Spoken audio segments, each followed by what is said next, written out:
Disebut sama Tuhan. Shalom. Baiklah, kita membuka Alkitabnya dari Perjanjian Lama, kitab Mazmur pasalnya yang ke-90, ayatnya yang ke-12. Sampai di Mazmur ini ada lagunya. Sudah cukup lama, ngetop sekitar tahun 90-an.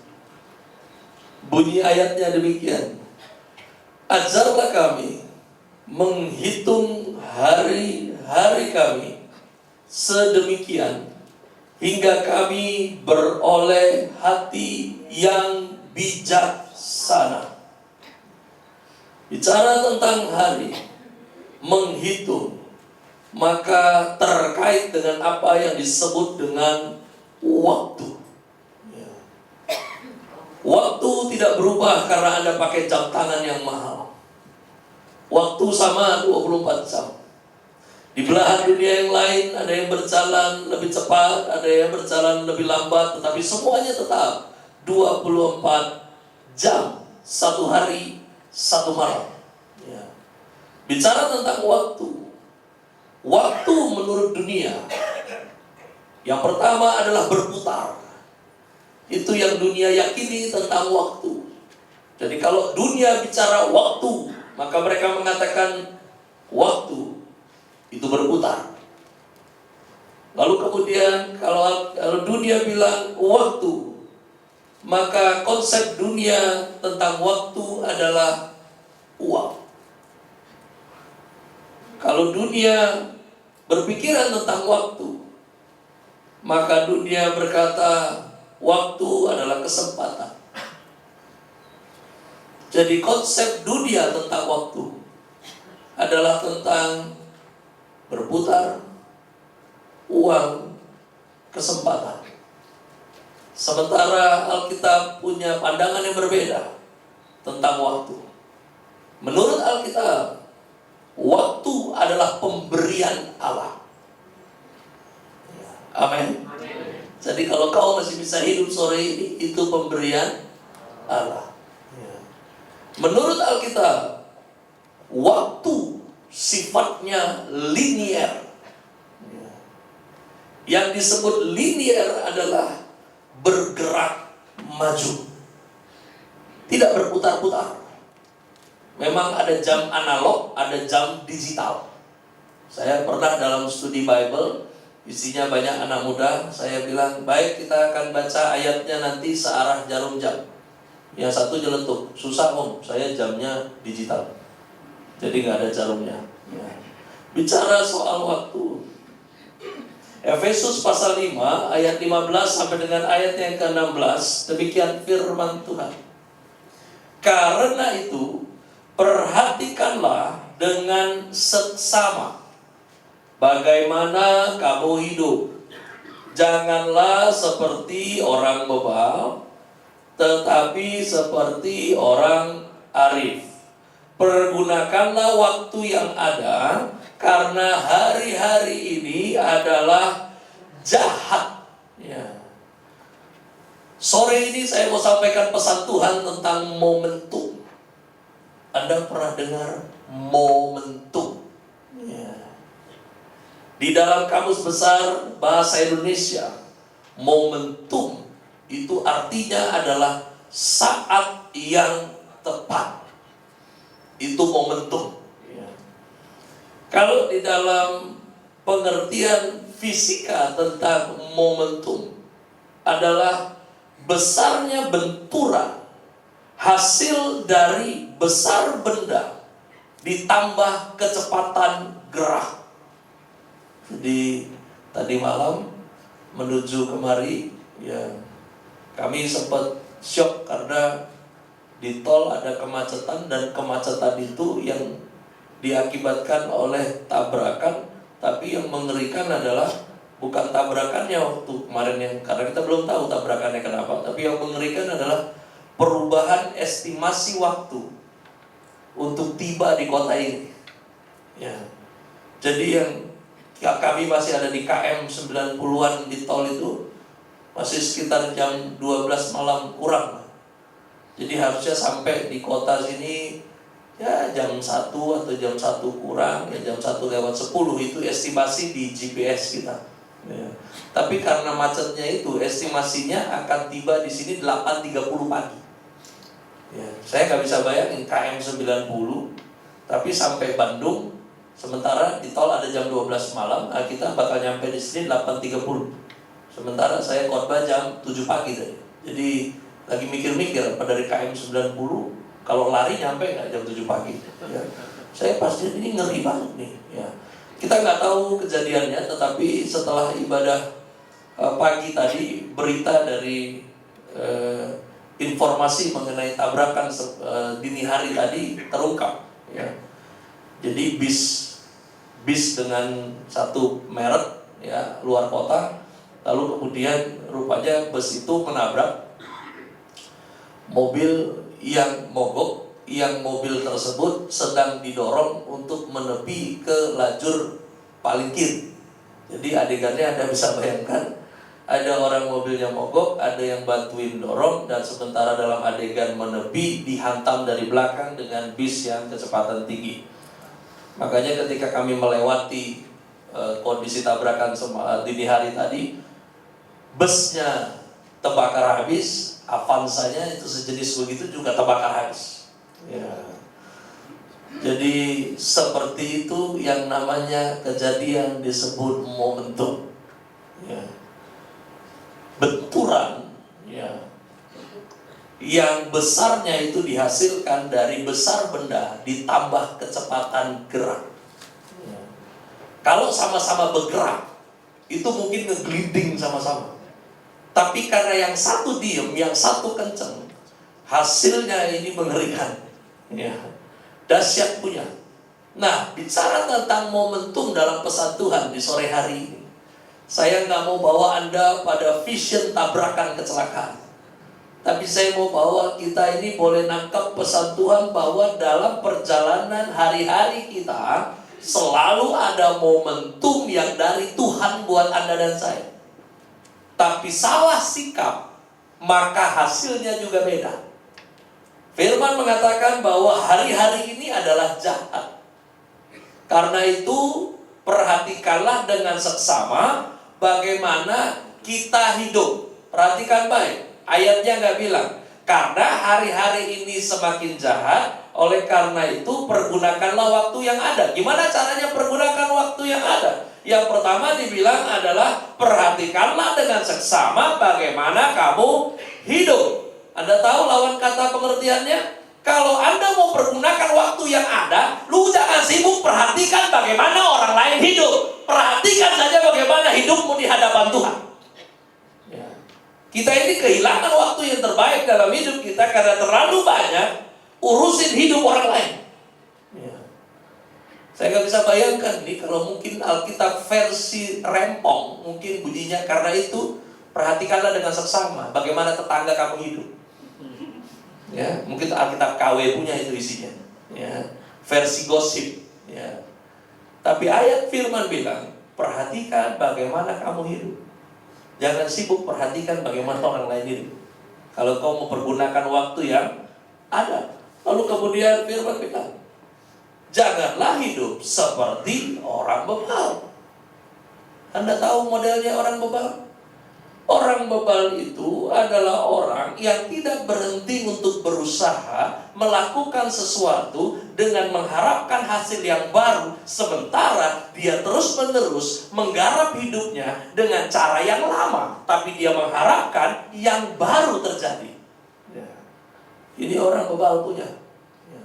Dia pakai hari-harinya terus moving, bergerak tapi tidak punya hasil yang baru. Kenapa? Karena caranya nggak beda. Sama caranya begitu lagi. Ya.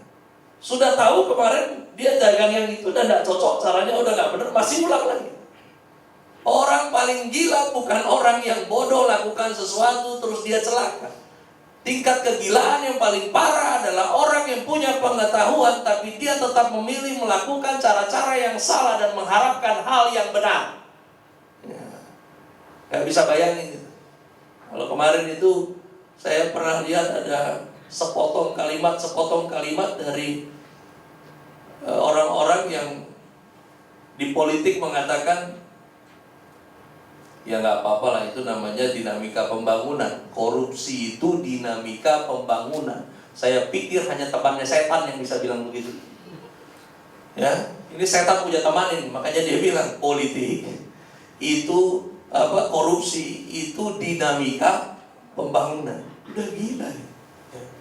Itu sama seperti orang bilang begini, Tuhan itu menciptakan keseimbangan. Gimana caranya Tuhan ciptakan keseimbangan? Ya, ada dosa, ada setan. Jadi biar seimbang hidup ini. Jangan terlalu baik, jangan terlalu setan, betul. Ya, ini geblek punya ini. Ya, Anda nggak bisa alami momentum dari Tuhan kalau Anda hidup dengan cara yang bebal. Pakai cara lama, harapkan yang baru. Firman bilang, hiduplah seperti orang arif. Belajar dari orang yang sudah berhasil. Kok doyan sih ngumpul sama yang gagal? Gagal ketemu gagal. Panggil temennya yang gagal. Bikinlah komunitas gagal. Kan goblok gitu. Udah umur ketemu, udah umur bagus lah, jomblo high quality. Ya Anda kumpul lah sama yang udah nikah dan pernikahannya baik, amin. Jomblo, ngumpul sama jomblo, panggil jomblo yang lain, ketemu jomblo, lu jomblo dalam kekekalan nanti.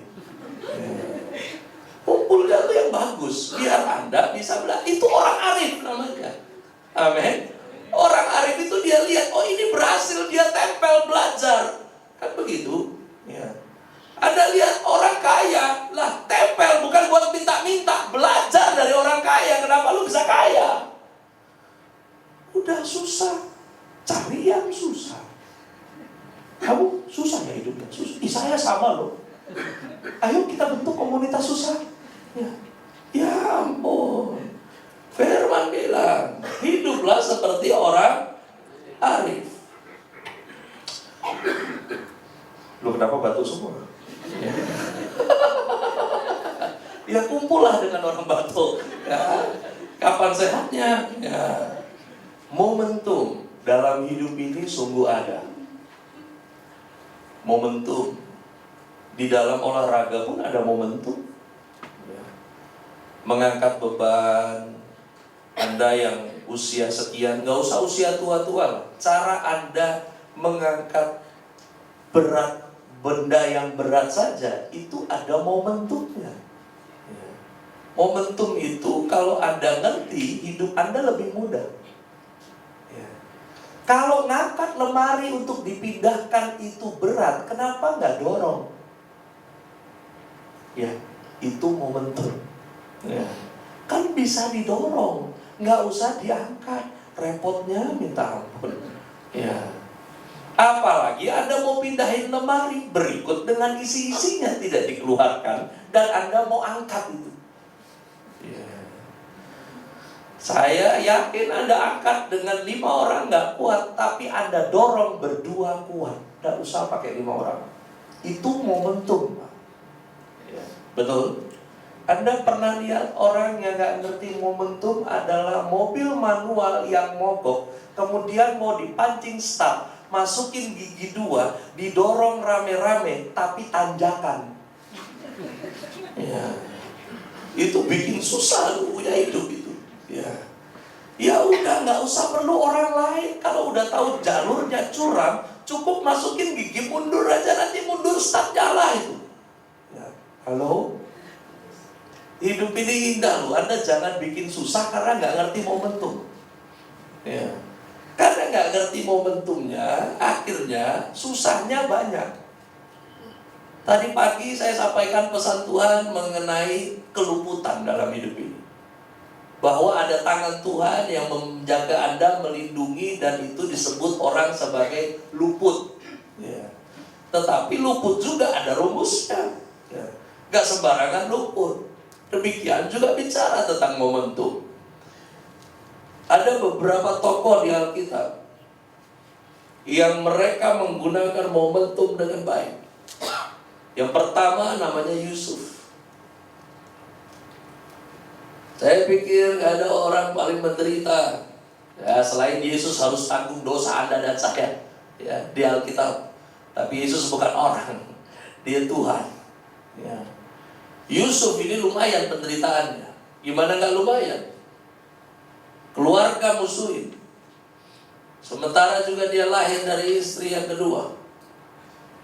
Lalu kemudian digebukin abangnya sendiri, dimasukin ke dalam sumur, diangkat lagi dari sumur, dijual sebagai budak, dibeli oleh seorang jenderal, kerja bagus sekian waktu. Tapi masalahnya, istri sang jenderal ini otak kotor. Bukan laki-laki yang lakukan apa yang jahat terhadap perempuan, justru si perempuan yang mau lakukan apa yang jahat terhadap Yusuf. Ujung-ujungnya akhirnya difitnah, lalu kemudian masuk penjara. Mungkin di Mesir waktu itu belum ada pengacara orang Batak. Kalau ada pengacara orang Batak, nggak akan jeblos itu Yusuf. Ya. Mungkin bisa Potifarnya yang masuk ke penjara. Ya, kita bisa putar itu semua. Ya. Tapi gini loh, ini orang masuk penjara, nggak jelas dia punya hukum.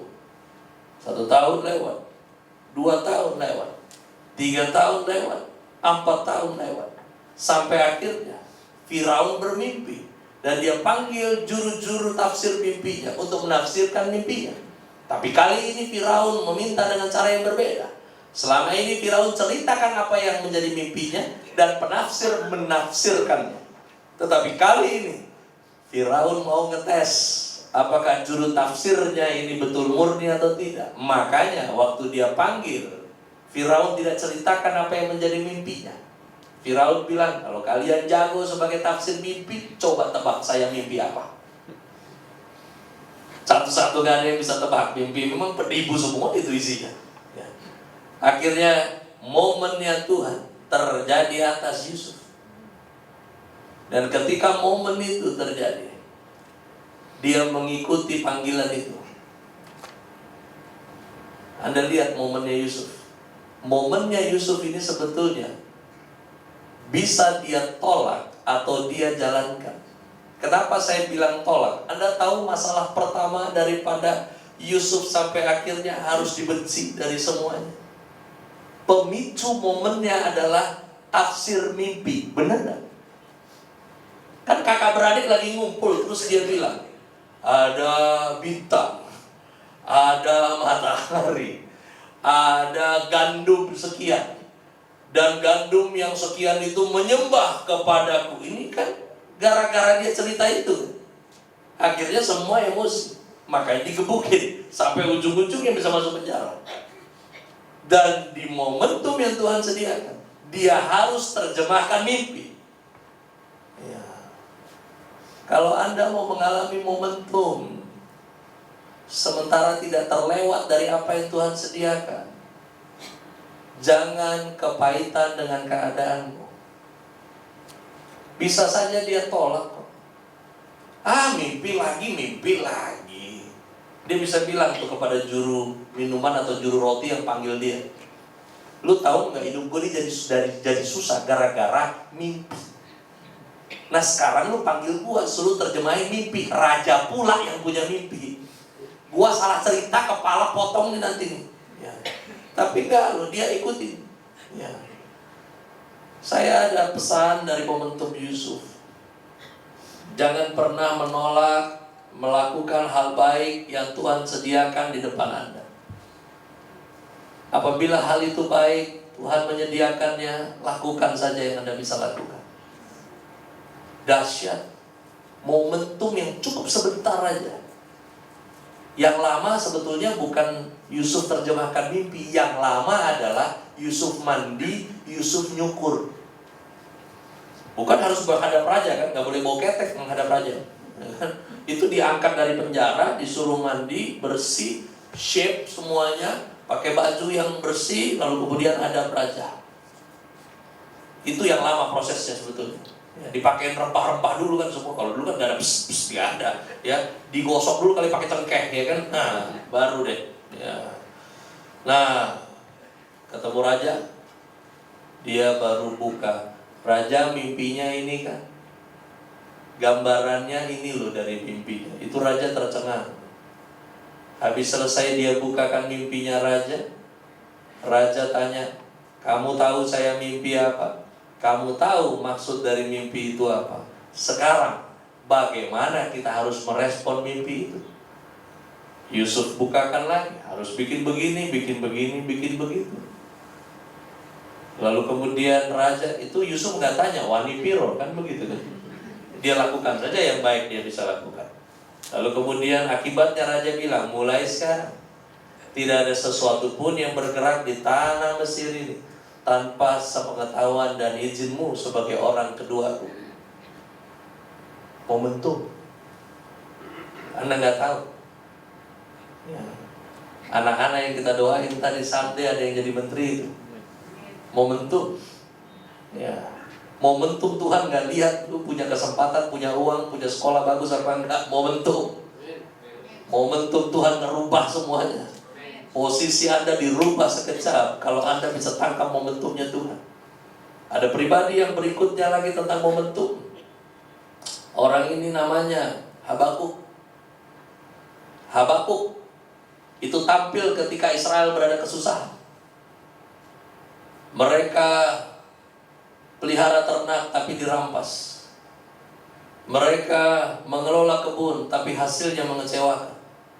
Dan di dalam situasi itu tampillah seorang petani yang dipakai Tuhan dengan respon yang benar terhadap keadaan.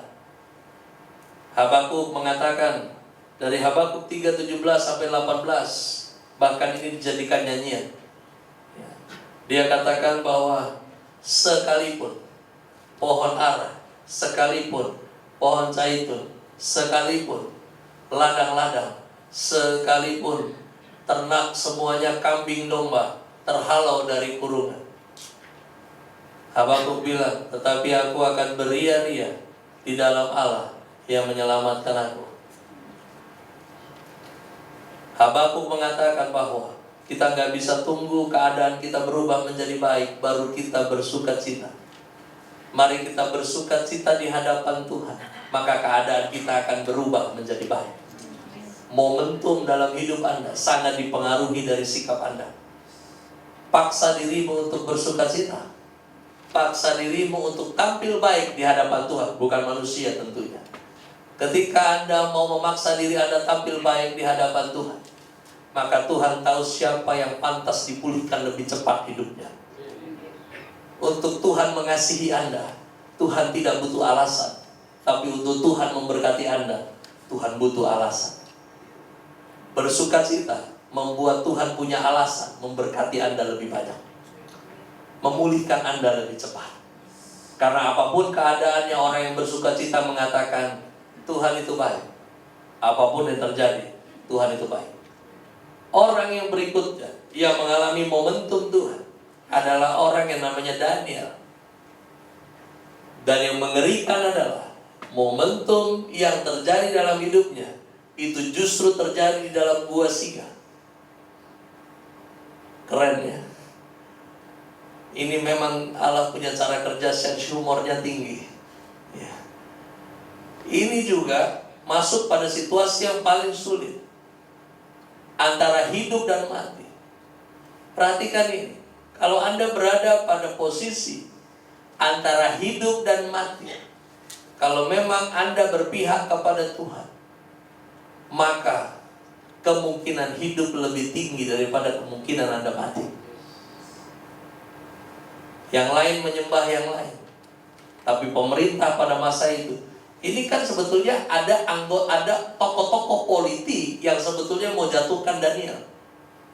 Jadi uniknya adalah Daniel dan beberapa temannya adalah kaum dari budak yang kemudian diangkat, disekolahkan, diberi pendidikan yang layak, lalu kemudian mereka menjadi cerdas, namun mereka tidak meninggalkan penyembahan kepada Allah yang hidup. Di dalam situasi itulah semuanya jadi goyang. Akhirnya tokoh-tokoh politik yang tidak suka, mereka buat event-event, di mana event-event itu untuk menjebak. Dan di saat event itu diselenggarakan, tokoh-tokoh politik tersebut menghasut raja, dan mereka bilang, lihat tuh, semua nyembah patung raja, tapi orang itu nggak mau nyembah. Dan kita sudah bikin peraturan. Ini kalau di dalam permainan bola namanya sliding. Ya. Memang sudah dirancang begitu oleh tokoh politiknya. Kan raja udah bikin keputusan, SK-nya udah turun. Kalau sampai ada yang menolak untuk menyembah, masuk kandang sini. Mending kandang diurus, ini kuah. Ya. Kalau kandang itu memang dipiara tuh singa. Ya. Kalau ini kuah, jadi memang sesuatu yang didapati natural kemudian itu diblokir oleh mereka. Masuk sepanjang malam. Ada yang pernah ngalamin hidup seperti nginep di gua singa sepanjang malam? Hah? Antara Anda dapat pilihan, mau tinggal di Tuhan apa enggak? Mau tetap bertahan percaya Tuhan, atau Anda mendingan tinggalin Yesus saja? Situasi itu masih mungkin terjadi atas setiap kita. Mungkin singanya beda, ya. Karena binatang bisa berbahasa kepada Anda. Anda tahu bagaimana suaranya anjing? Anjing gimana kalau bersuara? Halo? Hah? Wah, pas. Memang gak hanya musik, dia suara binatang juga bisa. Suara kucing bagaimana? Waduh, Anda tahu suara buaya? Suara buaya itu begini. Saya, nomor HP-nya berapa? Nah, itu buaya. Ya. Buaya darat tuh coy. Ya. Besok paginya, raja dengan segera melihat apa yang terjadi di gua. Dan dia mendapati Daniel masih hidup. Dan pagi itu juga raja membuat keputusan kebijakan yang baru, yang isinya tidak ada seorang pun yang boleh mengganggu penyembahan Daniel dan kaumnya kepada Allah mereka. Mulai hari itu, di pemerintahan masa itu, penyembahan kepada Yahweh Elohim disahkan legal. Momentum dari Tuhan kadang harus lewati gua singa sepanjang malam. Yang terakhir, bicara momentum, ada pria luar biasa namanya Simpson. Di Indonesia pernah dibikin film Samson, yang main Benyamin. Bedanya di Alkitab rambut kepala, kalau Benyamin bulu ketiak. Ya. Ini plesetan memang. Ya tahu nggak Benyamin Samson Betawi? Itu ada. Ya, itu plesetan punya. Ya. Simpson ini juga mengalami momentum. Ya. Simpson hidup di zaman di mana Israel pada masa kegelapan. Tidak ada raja, yang ada adalah para hakim. Pada masa itu adalah masa-masa di mana semua orang menganggap apa yang mereka pikir benar mereka lakukan. Dan ini adalah orang yang cukup unik. Kekuatannya luar biasa. Yunani punya cerita tentang Hercules, Alkitab punya Simpson. Dia bisa bunuh binatang-binatang dengan hanya satu rahang saja. Ini kalau hidup sekarang mengerikan. Dan Simpson, jadi jangan Anda punya gambaran Simpson terus gambaran Anda aderai, bukan. Karena Alkitab gak pernah catat Simpson badannya besar, gak ada. Ada gak? Gak ada. Alkitab bilang Simpson orangnya kuat, bukan badannya gede. Ya. Sama seperti Yesus, gak ada yang bilang Yesus gondrong kan? Ada di Alkitab bilang Yesus gondrong? Mana tahu kalau kau Yesus begitu. Saya juga gak berinterpretasi, tapi juga Anda gak boleh bilang pasti gondrong, gak bisa pasti. Karena kan yang bisa pastikan. Ya. So, tapi yang kuat ini rupanya terkewer-kewer ketemu dengan perempuan yang satu ini. Inilah Simpson. Pintar dia, tapi malas dia pakai otaknya. Dia tanya tiap malam, "Bang, kelemahannya di mana?" Ya. Dikasih tahu di sini, dia bohong-bohong. Benar, disergap. Yang saya heran begini, setiap kali dia jawab apa yang perempuan ini tanya, kan langsung disergap gitu loh. Tapi nggak nyampe ini Simpson ini. Ya. Sampai terakhir dia ceritain dia punya rambut menjadi sebuah nazar. Akhirnya benar kejadian, ditangkap, dikeroyok, dibikin buta. Di Hakim-Hakim pasal 16 ayat 23 sampai 31. Di situ disaksikan oleh Alkitab. Ketika bangsa itu berkumpul, Filistin dan sekutunya, mereka meminta supaya Simpson dikeluarkan dari kurungan. Dan mereka menyuruh Simpson untuk melakukan stand up komedi. Kalau yang kemarin dia orang yang paling ditakutkan, sekarang kita mau ketawain dia rame-rame.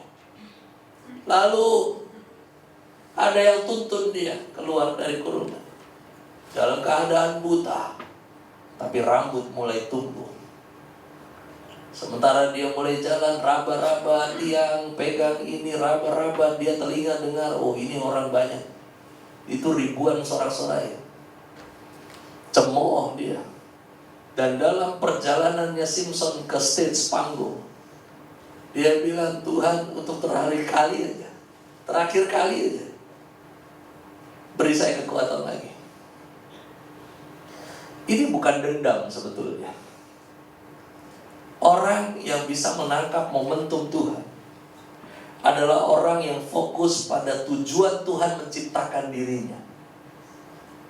Anda kalau mau tahu tujuan hidup Anda, tanya sama yang ciptain Anda.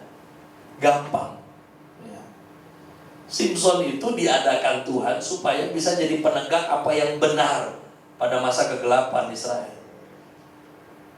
Pria, ya, Anda itu jadi berkat bukan karena Anda menjalankan peran Anda sebagai pria. Hidup kita ini bukan masalah peran, tapi masalah adalah adakah hidup kita menjalani tujuan pencipta kita. Itu penting. Makanya terakhir dia bilang, biar tugas saya terakhir jadi hakim kelar. Kekuatannya kembali. Dan dia robohkan tiang-tiang itu. Dan banyak orang yang mati ditimpa di sana. Dan tentunya mereka adalah orang-orang yang bermusuhan dengan Tuhan. Momentum ada dalam hidup kita. Mungkin sementara Anda lagi diam-diam, tapi momentum itu hantam Anda dari belakang dengan kecepatan gerak yang dari sorga. Bukan membuat Anda untuk jatuh, tapi membuat Anda supaya terlontar sekian meter lebih jauh lagi. Supaya Anda menjadi lebih dekat kepada janji Tuhan. Jangan marah-marah dengan keadaanmu sekarang. Roma 8 ayat 28 mengatakan, kita tahu sekarang bahwa Allah turut bekerja di dalam segala sesuatu untuk mendatangkan kebaikan bagi mereka yang mengasihi Dia, yaitu bagi mereka yang terpanggil sesuai dengan rencana Allah. Jangan berhenti mengasihi Tuhan kalau Anda mau menyaksikan Allah turut bekerja dalam segala sesuatunya pada kehidupanmu. Karena hidup kita adalah tentang Kristus, bukan tentang kita lagi. Mari kita berdoa. Mengucap syukur kami pada malam hari ini atas pesan Tuhan yang sampai pada pikiran dan hati kami.